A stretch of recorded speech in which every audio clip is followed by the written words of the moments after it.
Ladies and gentlemen of the jury, this is a case about revenge.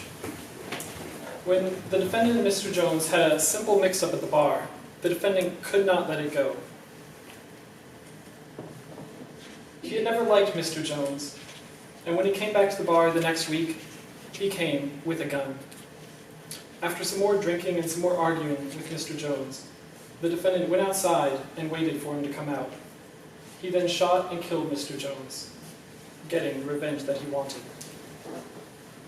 The defendant, Mr. Jones, had been drinking acquaintances at the Red Apple Tavern, a small local neighborhood bar, mostly populated by just the neighborhood working people. Two of these people had been the defendant and Mr. Jones, but the defendant had never liked Mr. Jones. He saw him as a bully. He claimed that a few weeks before this incident, he saw him assault a man outside of the bar. And then, in early June, they had a mix-up over money at the bar. Mr. Jones had left some cash on the bar while he went to the bathroom, and it was sitting just a few feet from the defendant. When Mr. Jones came back, he thought that some of it was missing and accused the defendant of stealing it. The defendant denied it, but Mr. Jones demanded his money back. The defendant just denied it again, and the bartender quickly intervened, ending the argument. But Mr. Jones and the defendant both vowed that they would not forget what happened. Then the next week, on June 15th, the defendant came back to the bar at around 8:30 p.m. And this time, he brought his pistol to the bar. His fellow patron, Mr. Felton, said that he had never seen the defendant carry a pistol before. And once the defendant arrived, he again resumed arguing with Mr. Jones. They argued for 2 hours that night, just arguing and drinking.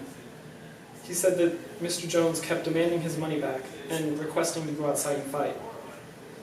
After the 2 hours, the other patrons had gotten tired of it and told them to knock it off. At this point, around 11 o'clock, the defendant went outside, but the defendant did not go home. Instead, he just went across the street and waited for Mr. Jones to come out of the bar. He waited there with his gun in his jacket pocket. After 5 or 6 minutes of the defendant standing there and waiting for Mr. Jones, he finally came out. When he saw the defendant, he crossed the street and began arguing with him again. The defendant, when Mr. Jones got about 15 feet away, the defendant began to back away slowly from Mr. Jones. Mr. Jones continued walking towards him, but Mr. Jones was just walking. He did not make any aggressive gestures. Although the defendant claimed to have seen Mr. Jones carry a knife with him in the bar on previous days, on this night, Mr. Jones did not have a weapon.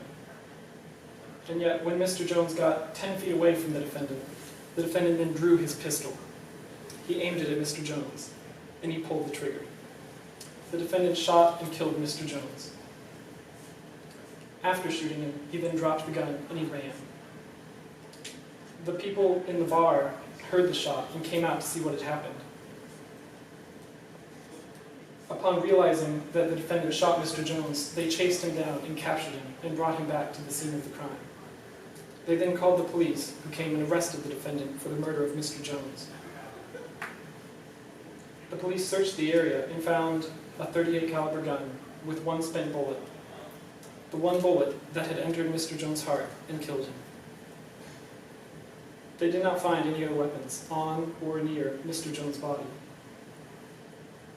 Members of the jury, these facts show that the defendant planned to and did kill Mr. Jones out of a personal dislike and because of an argument with him to get revenge.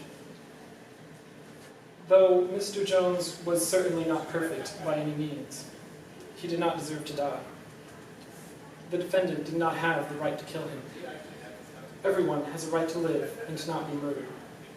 Here, justice requires that you find the defendant guilty of murder.